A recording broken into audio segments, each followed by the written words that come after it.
एक बात ईमानदारी से बताना, अगर आज सरकारी नौकरी का फॉर्म खुले तो क्या तुम भी भरोगे, चाहे नौकरी तुम्हें पसंद हो या नहीं? अगर तुम्हारा जवाब हाँ है तो ये वीडियो तुम्हारे लिए है, क्योंकि यही जवाब सबसे बड़ी सच्चाई छुपाए बैठा है।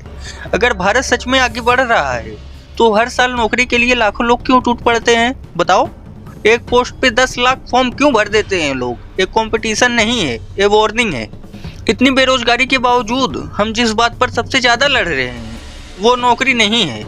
जब सवाल रोजगार का होना चाहिए तब बहस होती है बांग्लादेश में हिंदू क्यों मारे जा रहे हैं। और यही इस कहानी का सबसे खतरनाक हिस्सा है, क्योंकि जब देश में काम नहीं मिलता तो इंसान जवाब ढूंढता है, और जब जवाब नहीं मिलता तो इंसान किसी कहानी को पकड़ लेता है जो उसे बताए कि वो गलत नहीं है, कोई और दोषी है। एग्जाम्पल दैट मुसलमान दोषी है। अब जरा नारों से हटकर सरकारी रिपोर्ट्स की बात करते हैं। खुद सरकार की लेबर सर्वे रिपोर्ट बताती है युवा बेरोजगारी कई सालों में सबसे उच्च स्तर पर है। मतलब साफ है, हर साल करोड़ों युवा काम ढूंढ रहे हैं, लेकिन काम उसी रफ्तार से पैदा नहीं कर रहे अंबानी अडानी। इसलिए एक सरकारी पोस्ट के लिए लाखों फॉर्म भरते हैं हमारे देश के युवा। ये एम्बिशन नहीं है, मजबूरी है। और यहाँ दिमाग एक चाल चलता है, सिस्टम फेल कर दे हम तो भी ब्लेम हम पर ही आता है। अब बात गरीबी की करते हैं। गरीबी कागजों में घट रही है, लेकिन जरा अपनी जिंदगी को एक बार देखो। खाना सस्ता हो गया, इलाज सस्ता हुआ, पढ़ाई सस्ती हो गई।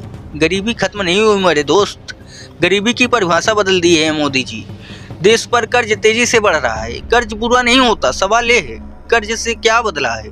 कर्ज अगर बढ़े और आम आदमी की जिंदगी वहीं की वहीं रह जाए तो समस्या पैसों की नहीं होती मेरे दोस्त, प्राथमिकताओं की है। तो सवाल ये नहीं है कि हालात खराब क्यों हैं, सवाल ये है इन हालातों पर खुलकर बात क्यों नहीं होती।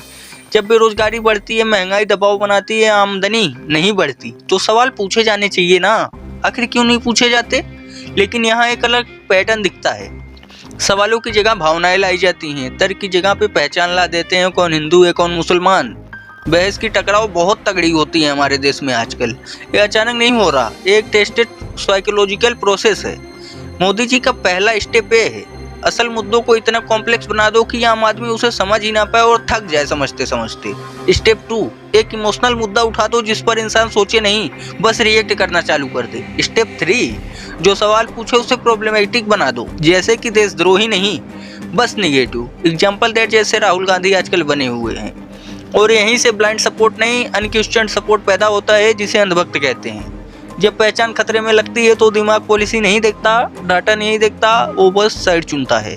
और अब एक और कहानी भी हमें बताई जाती है कभी कहा जाता है देखो चीन आंखें दिखा रहा है, कभी पाकिस्तान दांतें तरे रहा होता है कि हम खतरे में होते हैं। लेकिन सवाल है, हर सवाल के जवाब में मोदी हमें डर ही क्यों दिखाते हैं? कभी खुशी भी दिखाएं। डर इसलिए दिखाते हैं क्योंकि डर से सोचने की ताकत छीन लेते हैं वो हमारी।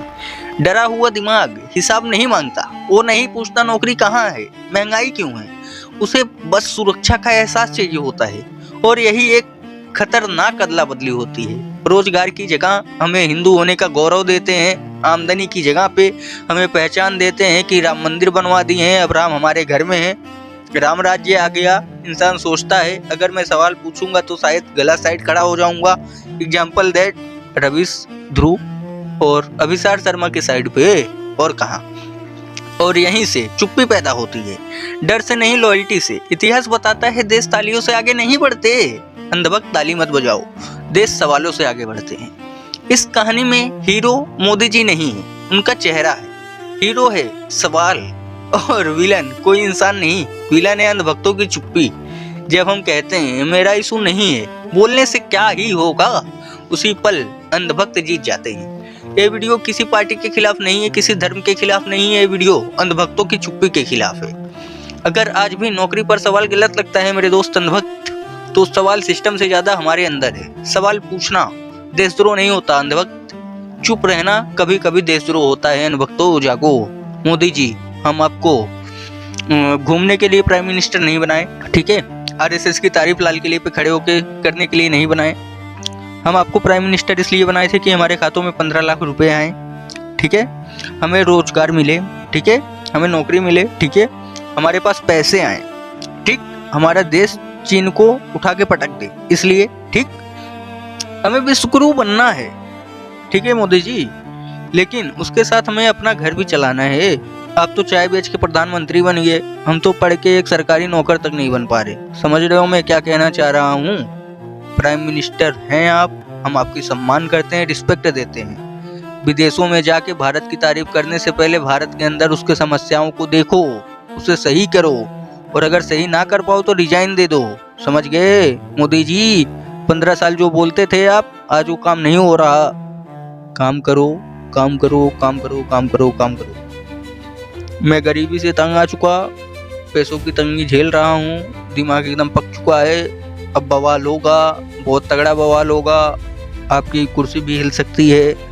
कृपा करके देश में रोजगार दो, गरीबी हटाओ, गरीब को मत हटाओ, गरीबी हटाओ।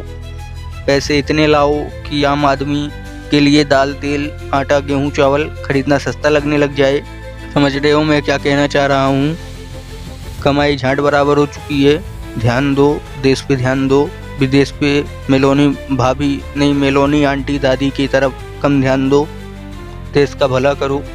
कुलदीप सेंगर की गांड मारो, और साला रेप करके आज खुल गया। बवाल बहुत कट रहा है कुलदीप सेंगर के खिलाफ, उसे फांसी की सजा दिलाओ। समझ रहे हो मोदी जी? राम राम। कुछ गलत बोला हूँ तो माफ़ करना, लेकिन मैं तंग आ चुका हूँ, सच बता रहा हूँ। सब कुछ ठीक करो, सब आपके हाथों में है। अगर ठीक ना कर पाओ तो कृपा करके, आप 75 साल के हो ही चुके हो, रिटायर हो जाओ। धन्यवाद। राम राम। जय हिंद। वंदे मातरम। महात्मा गांधी जिंदाबाद, अंबेडकर साहब जिंदाबाद, सुभाष चंद्र बोस जिंदाबाद, वल्लभ भाई पटेल जिंदाबाद, चंद्रशेखर आजाद जिंदाबाद, जिंदाबाद, जिंदाबाद। जय हिंद।